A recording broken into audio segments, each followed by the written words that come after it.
ఆ అడవిలో దాదాపు 200 కుటుంబాలు నివసిస్తున్నాయి. వాళ్ళంతా అక్కడే పుట్టిన అడవి బిడ్డలు. వారికి కనీస వసతులు లేక అల్లాడుతున్నారు. దారి లేదు, కాలిబాటే రహదారి. ఆ బాటలో కొండలెక్కాలి, బండలు దాటాలి. బండల రహదారిపై ఎడ్ల బండ్లతో ఎదురీదుతున్నారు. అంతేకాదు, దాహం తీర్చుకుందామంటే చుక్క నీరు లేదు. చెలిమి నీళ్లే తాగుతున్నారు. పశువులు తాగే నీరు వారు తాగుతున్నారు. విషం లాంటి నీళ్లు ప్రాణాలు మింగుతున్నా ఇంతవరకు ఏ సర్కార్ స్పందించలేదు. కనీస వసతులు లేని ఆదివాసీగూడెం లొద్దిగూడెంపై బిగ్ టీవీ స్పెషల్ రిపోర్ట్ ఇప్పుడు చూద్దాం.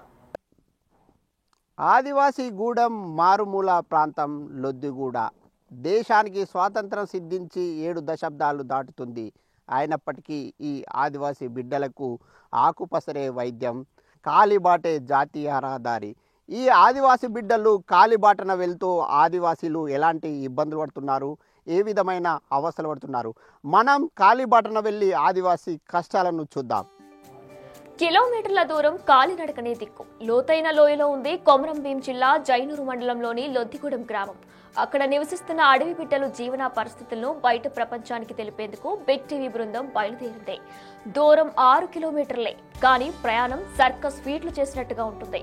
దట్టమైన అడవి, దారిలో రాళ్లు రప్పలు, నిచ్చెన మెట్లు లాంటి మార్గం గుండా బిగ్ టీవీ బృందం ఆదివాసీ గూడానికి చేరుకుంది.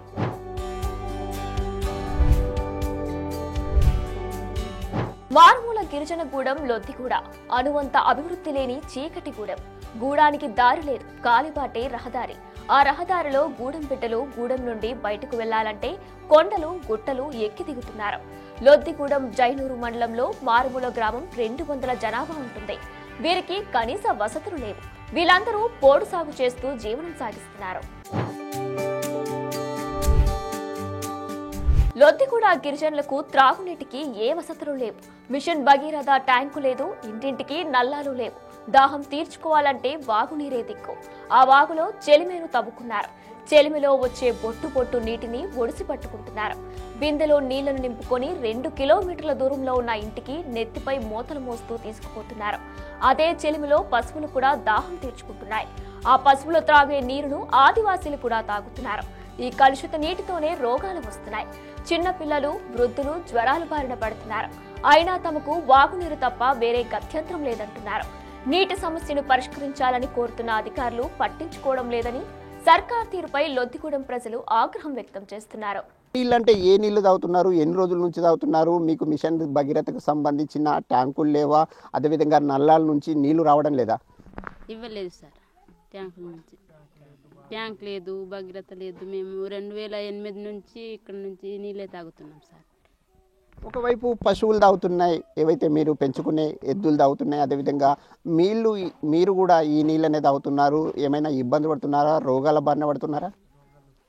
రోగాలు వస్తాయి కానీ తాగుతున్నాం. అంటే ప్రతి నిత్యం ఉదయం పూట ఈ ఏదైతే వాగుందో వాగుకి గ్రామానికి కిలోమీటర్ దూరం ఉంటుంది. రాత్రిపూట అదేవిధంగా ఉదయం తెల్లవారుజామున వస్తుంటారు. ఈ సందర్భంగా అడవి పందులు ఇక్కడ వస్తాయా? వస్తాయి సార్, అడవి పందులు వస్తాయి.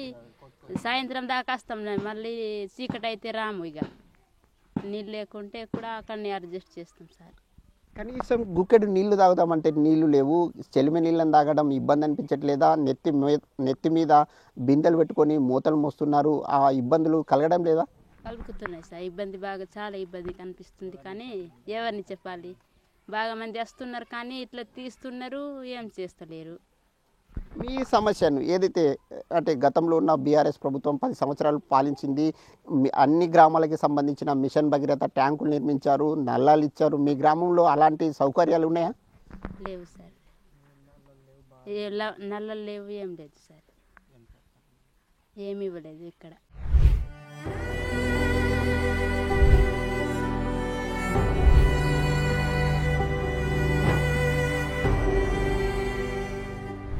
ఈ గ్రామానికి మిగతా ప్రపంచంతో సంబంధాలుండవు. లొద్దిగూడానికి చెందిన అనిత తల్లి ఇంద్రవెల్లి మండలం దివిటిపల్లి గ్రామంలో అనారోగ్యంతో ప్రాణాలు కోల్పోయింది. ఈ మరణ వార్త అనితకు తెలిసేందుకు 24 గంటల సమయం పట్టింది. అంటే ఆమె చనిపోయిన తర్వాత ఒక్కరోజు గడిచాక గానీ అనితకు ఈ వార్త అందింది. రోడ్డు రవాణా సౌకర్యాలు లేకపోవడం వల్ల తమ బ్రతుకులు చీకట్లో మగ్గుతున్నాయని రోడ్డు నిర్మాణం ఏర్పాటు చేయాలంటున్నారు. అధికారులు చుట్టూ తిరుగుతున్నా పట్టించుకోవడం లేదని అసంతృప్తి వ్యక్తం చేస్తున్నారు. అమ్మ మీ అమ్మ చనిపోయిన విషయం కూడా తెలియదు, తెలిసిన తర్వాత వెళ్దామంటే వెళ్ళలేని పరిస్థితి, ఎట్లాంటి బాధ ఉంది మీకు? చాలా బాధగా ఉంది. ఏమైంది అసలు? ఎందుకోసం మీరు ఇక్కడ నుంచి లొద్దిగూడ నుంచి ఏదైతే గట్టేపల్లి వెళ్తున్నారు, కారణం ఏంటి? మా అమ్మ చనిపోయింది, అందుకోసం వెళ్తున్నాం. ఇప్పుడు ఈ మార్గం గుండా నడక సాగిస్తున్నారు కదా, ఎంత సమయం పడుతుంది? ఎట్లా నడక సాగిస్తారు? బండలు ఎక్కుతారా, కొండలు దాటుతారా, ఎట్లాంటి అవస్థలు పడుతున్నారు? బాగా కష్టంతో వెళ్తున్నాం సార్. ఇది వీళ్ళందరూ చెప్తున్నారు. ముఖ్యంగా కనీసం మనిషి పుట్టుక చావుకు సంబంధించిన సమాచారం తెలుసుకుందామన్నా కానీ ఈ లొద్దిగూడ గ్రామస్తులకు, ఇక్కడ ఉన్న వాళ్ళకి చేరదు.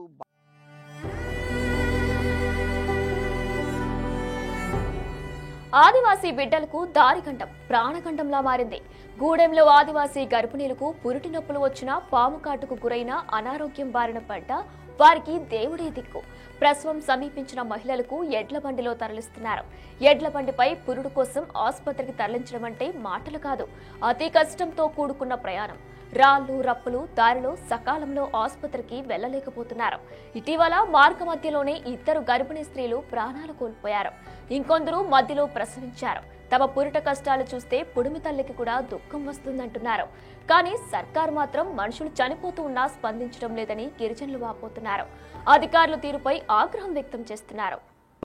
లొద్దిగూడ గ్రామస్తులు ఎటు వెళ్ళాలన్న ఈ ఎడ్ల బండ్ల దిక్కు, ఈ ఎడ్ల బండ్లపైనే ఆదివాసీ బిడ్డలు ప్రయాణం సాగిస్తున్నారు. ముఖ్యంగా గ్రామానికి సంబంధించిన రోడ్డు రవాణా సౌకర్యం లేదు. దాంతో ఈ గ్రామానికి సంబంధించిన ఆదివాసీ బిడ్డలు అనారోగ్యం బారిన పడ్డ, అదేవిధంగా ఎవరినైనా డెలివరీకి తీసుకెళ్లాలంటే ఈ విధంగా ఎడ్ల బండిపై ఆదివాసీ బిడ్డల్ని తీసుకెళ్తున్నారు. అయితే ఏ విధమైన ఇబ్బందులు పడుతున్నారు, ఎట్లాంటి అవస్థలు పడుతున్నారు అనే అంశంపై మనతో మాట్లాడడానికి ఆదివాసీ బిడ్డలు ఉన్నారు. వారిని తెలుసుకుందాం. సార్, ప్రధానంగా ఈ ఎడ్ల బండ్లపై వెళ్తున్నారు, ఎట్లా వెళ్తున్నారు, ఏ విధమైన అవస్థలు పడుతున్నారు? ప్రతి సంవత్సరం మాకు ఇదే ఇబ్బంది. రోడ్ లేదు, ఏం లేదు. జీపీ సర్పంచ్లు చెప్పినా, ఇంకా ఈ అధికారులకు చెప్పినా కూడా ప్రతి సంవత్సరం వర్షానికి అయితే మొత్తం రోడ్డు మొత్తం లోయలు అవన్నీ అయిపోతాయి. మేము సొంత డబ్బులతో కూడా చాలాసార్లు రిపేర్ చేసినాం. అలాగే డెలివరీకి అయితే ఇక చాలా ఇబ్బంది పడతారు. చాలాసార్లు ఇట్లా డెలివరీకి ఎడ్ల బండ్లో తీసుకెళ్తుండగా మధ్యలో కూడా ప్రవాసం అనేది డెలివరీ అయినరు చాలా మంది. అంటే ముఖ్యంగా ఈ కొండలు అదేవిధంగా బండల్ని దాటుతో వెళ్లే సందర్భంగా ఏ విధమైన అవస్థలు పడుతున్నారు? ముఖ్యంగా ఈ మార్గం గుండా కాలిబాటనే వెళ్ళలేని పరిస్థితి, ఎడ్ల బండ్లపై వెళ్తూ ఎట్లాంటి అవస్థలు పడుతున్నారు? అదిగా ఎంత చెప్పినా అంతే, చాలా ఇబ్బందులు పడతాం. మార్కెట్కి వెళ్ళినా, ఏమైనా సామాన్ తీసుకురావాలన్నా, మార్కెట్కి వెళ్ళి రావాలన్నా ప్రతిసారి ఎడ్ల బండతోనే వెళ్ళాల్సి వస్తుంది. ఏ అధికారులు వచ్చినా కూడా ఏం ఇది చేస్తామంటారు తప్ప ఏం ఒక పని కూడా చేయరు. రోడ్లు అయితే అసలు ఇప్పటి వరకు కనీసం ఒకసారి కూడా చేయలేదు. అలాగే ముఖ్యంగా గ్రామానికి సంబంధించిన రోడ్డు ఎంత దూరం వరకు, ఎన్ని కిలోమీటర్ల మేరకు లేదు, దాంతో ఎట్లాంటి అవస్థలు పడుతున్నారు? ఒక 5-6 కిలోమీటర్లు మొత్తం అధ్వానంగా ఉంది. మొత్తానికి గుట్టలు ఉన్నాయి. అది కూడా ఇంకా పూర్తి కాలేదు. ఏ ఒక్క పని కూడా పూర్తి కాలేదు. అసలు అధికారులు వచ్చి రాగానే చూస్తారు, వెళ్ళిపోతారు తప్ప చీఫ్ సెక్రటరీ అలాగే సర్పంచ్లు వాళ్ళకు ఏదైనా సమస్య చెప్పినా కూడా చెప్పినప్పుడే చేపిస్తామంటారు తప్ప మళ్ళీ ఏ ఒక్క పని కూడా చేయరు. ముఖ్యంగా డెలివరీకి సంబంధించిన గర్భిణీ మహిళలు ఎవరైతే ఉంటారో వాళ్ళని ఆసుపత్రికి తీసుకెళ్తున్న సందర్భంలో సకాలంలో ఆసుపత్రికి వెళ్ళిన సందర్భాలు ఉన్నాయా? ఒకవేళ వెళ్ళలేక ఏమైనా సంఘటనలు సంభవించాయా? చాలా వరకు సంబంధించిన సంఘటనలు. డెలివరీ టైం వచ్చేసరికి అయితే ఊళ్ళో పెట్టాం, ఇక వేరే ఊళ్ళోనే తీసుకెళ్ళి పెడతాం. ఇక్కడ నుంచి తీసుకెళ్ళాలంటే చాలా ఇబ్బంది గురవుతున్నారు. చాలా వరకు అట్లా ఉన్నవాళ్ళు వెళ్తుండగానే మధ్యలో కూడా డెలివరీ అయిన సందర్భాలు ఉన్నాయి. చాలా ప్రాబ్లమ్స్ వచ్చినాయి. ముఖ్యంగా మీ గ్రామంలో ఎవరైనా రాత్రిపూట పాము కాటు బారిన పడడం కానీ, అదేవిధంగా ఏదైనా అత్యవసర పరిస్థితుల్లో ఆసుపత్రికి వెళ్దామంటే ఏ విధమైన పరిస్థితుల్లో వెళ్తున్నారు? ఎడ్ల బండ్లు వెళ్తాయా, లేకుంటే ఎట్లా వెళ్తారు? ఎడ్ల బండ్లో తీసుకెళ్ళిన సందర్భంలో ప్రాణాలు కోల్పోయిన వారు ఎంతమంది ఉంటారు? అలా అయితే ఇంకా 2-3 చాలా మంది, ఒక 5-6 కూడా చనిపోయారు ఊళ్ళో కూడా. అలాంటి సందర్భాలు తీసుకెళ్లే టైంకి హాస్పిటల్ చేరుకోలేకపోతున్నాం. ఎందుకంటే గుట్టలు కొండలు ఉన్నాయి కదా. ఊళ్ళో ఎవరు డాక్టర్ సారు ఎప్పుడు ఒకసారి వస్తారు, అలానే చూసి వెళ్ళిపోతారు. ఇంకా తీసుకెళ్ళాలంటే ఎడ్ల బండే ఇక నైట్ పూట పాము కాటేసినా ఏమైనా జ్వరం వచ్చినా ఏది వచ్చినా కూడా చాలా ఇబ్బందులు కూడా అవుతున్నాం అందరం. అంటే ముఖ్యంగా వర్షాకాలంలో, ఎండాకాలంలోనే ఈ విధమైన పరిస్థితులు ఉంటే వర్షాకాలంలో ఏ విధమైన పరిస్థితులు ఉంటాయి? ముఖ్యంగా మీ రోడ్డును మీరే బాగు చేసుకుంటున్నారా? సర్కార్కు సంబంధించిన అధికారులు ఏమైనా మట్టి కోసం కానీ అదేవిధంగా ఏదైనా తవ్వకాల కోసం కానీ నిధులు కేటాయిస్తున్నారా? ఒక్కసారి కూడా కేటాయించట్లేరు. మేమే సొంత డబ్బులతో వర్షం నాకైతే మొత్తం లోతులు అవుతున్నాయి. మేమే మొత్తం సొంత డబ్బులతోనే ప్రతిసారి ఎడ్ల బండ్లో పత్తి తీసుకెళ్లాల్సి వస్తుంది. ఏమైనా సామాను తీసుకురావడానికి ఇబ్బంది అవుతుంది. మేము సొంత ఖర్చులతోనే మేము ప్రతిసారి రిపేర్ చేస్తాం. అధికారులు అయితే ఒకసారి కూడా ఏ ఒక్క పని కూడా చేయరు. ముఖ్యంగా ఇక్కడ ఆదివాసీ బిడ్డలు అనేక ఇబ్బందులు పడుతున్నారు. ముఖ్యంగా ఈ ప్రాంతం నుంచి జైనూరుకు వెళ్ళాలంటే 30 కిలోమీటర్లు ఉంటుంది. అందులో 6 కిలోమీటర్లు అసలు కాలినడకన కూడా వెళ్ళలేరు. అదేవిధంగా ఎడ్ల బండిపై వెళ్తే చాలా సమయం పడుతుంది. ఇలాంటి సమస్యలన్నింటినీ కూడా ఎమ్మెల్యే దగ్గర కానీ కలెక్టర్ దగ్గర కానీ ఎప్పుడైనా తీసుకెళ్లారా? చాలాసార్లు తీసుకెళ్ళినాం. ఎమ్మెల్యే, కలెక్టర్ చాలాసార్లు. ఒకసారి అయితే ఇక్కడ ఎమ్మెల్యే కూడా వచ్చిండ్రు, కలెక్టర్ వచ్చిండ్రు. వచ్చి చెప్పినా కూడా ఏ ఒక్క ఊళ్ళు ఇక్కడ ప్రస్థానికంగా ఉన్న సర్పంచ్లు వాళ్ళు ఏమి పట్టించుకోలేదు. అందువల్లనే నిర్లక్ష్యం జరిగిందని మేము అనుకుంటున్నాం.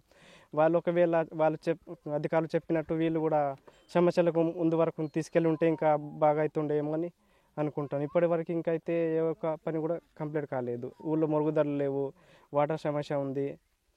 చాలా వరకు ఇప్పటికే సమస్యలు ఒక్కటి కూడా పూర్తి కాలేదు. మీరు ఎప్పుడమ్మా రేషన్ బియ్యం ఎక్కడి నుంచి తీసుకొస్తున్నారు? ఎట్లాంటి ఇబ్బందులు పడుతున్నారు? అక్కడికి రేషన్ బియ్యం తెచ్చుకోవడానికి ఏ విధంగా వెళ్తున్నారు? ఏ విధమైన అవస్థలు పడుతున్నారు? నడుచుకుంటూనే వెళ్తున్నాం. మాకు నడకనే ఇక ఎడ్ల బండి కూడా తీసుకువెళ్తలేము. ఇక మాకు కాలు నడకనే ఉన్నదని నడకతోటే వెళ్తున్నాం. ఏ ఊరికి వెళ్ళి రేషన్ బియ్యం తెచ్చుకోవాలి? ఎన్ని కిలోమీటర్లు నడుస్తారు? 10 కిలోమీటర్లు నడుచుకుంటాం. సేక్ కూడా నడుచుకుంటూ వెళ్ళిపోతాం. ఇక మార్కెట్ పోయినా కూడా ఇక నడుచుకుంటున్నామే 10 కిలోమీటర్ పోతున్నాం. మళ్ళీ అక్కడ నుంచి ఆటోలో పోతున్నాం. ఆటోలో పోయినాక మళ్ళీ అక్కడ వచ్చేటప్పుడు కూడా మాకు నైటు చీకటి అవుతుంది. 7-8 అవుతుంది వచ్చేటప్పుడు. ఇక నడుచుకుంటూ రావాలంటే బాగా 10 కిలోమీటర్ నడవాలంటే టైం పడుతుంది కదా. అందుకనే చీకటి అవుతుంది. 8 అవుతుంది మాకు వచ్చేదాకా. ముఖ్యంగా మీరు మహిళలుగా ఎవరైతే ఆసుపత్రికి వెళ్ళాలంటే రోగం బారిన పడితే ఎట్లా వెళ్తారు? ఏ విధంగా వెళ్తారు? వెళ్ళిన సమయంలో ఎట్లాంటి అవస్థలు పడుతున్నారు? ఇక బాగా చీకటి అయితే ఇక ఏం చేయాలా?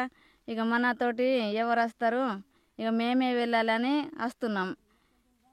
ముఖ్యంగా మీరు డెలివరీకి సంబంధించిన గర్భిణీ మహిళల్ని ఆసుపత్రికి తీసుకెళ్తున్న సందర్భంగా ఎట్లా వెళ్తారు? ఏ విధమైన అవస్థలు పడుతున్నారు? ఇక బాగా కష్టమే ఉన్నది కానీ ఇక మన కష్టంని ఎవరు ఏం చేసుకుంటారు? ఇక ఎవరు ఏం చేసుకోరు. సర్పంచ్కి చెప్పిన సర్పంచ్ చేయరు. ఇక ఎవరికి చెప్పినా ఎవరు ఏం చేయలేరు. ఎవరికి చెప్పాలని మేము ఇట్లా నడకతోనే పోతున్నాం, నడకతోనే వస్తున్నాం. ముఖ్యంగా ఎడ్ల బండిపై వెళ్తారు కదా, ఎప్పుడు వెళ్తారు? ఏ సందర్భంలో వెళ్తారు? ఇక పొద్దున 10 గంటలకు వెళ్తే ఇక సాయంత్రం 5 గంటలకు వస్తాం. ఇక చీకటి అవుతుందని 5 గంటలకు వచ్చినాక కూడా ఇక మాకు ఎడ్లు మేపుతందుకు చీకటి అవుతుంది. ఇది ఇక్కడున్న ఆదివాసీ బిడ్డలందరూ మాత్రం ఒక మాట చెప్తున్నారు. ముఖ్యంగా ఈ లొద్దిగూడ గ్రామానికి సంబంధించిన సమస్యను పరిష్కరించడానికి, రోడ్డు సమస్యను పరిష్కరించడానికి ఏ విధమైన చర్యలు చేపట్టలేదు. దాంతోనే తాము తీవ్రమైన ఇబ్బందులు పడుతున్నాం. ముఖ్యంగా ఇక్కడ నుంచి బయట ప్రాంతానికి వెళ్ళాలంటే అడుగులో అడుగు వేయాలి, బండలు దాటాలి, కొండలు ఎక్కాలి, ఏదైతే వాగులు ఈదుతో బయట ప్రాంతానికి వెళ్ళాలి. ఈ విధంగా వెళ్ళాలంటే ఎడ్ల బండి లేదంటే కాలినడక తప్ప మరొక మార్గం లేదని చెప్తున్నారు. ఇప్పటికైనా సర్కారు స్పందించి ఏదైతే లొద్దిగూడ గ్రామానికి రోడ్డు రవాణా సౌకర్యాలు కల్పించి సమస్యలను పరిష్కరించాలని ఈ ఆదివాసీలు సర్కారును కోరుతున్నారు. Cameraman శ్రీనివాస్తో Anjaiah, big T news, Komaram Bheem జిల్లా. For more videos like this, subscribe Big TV channel.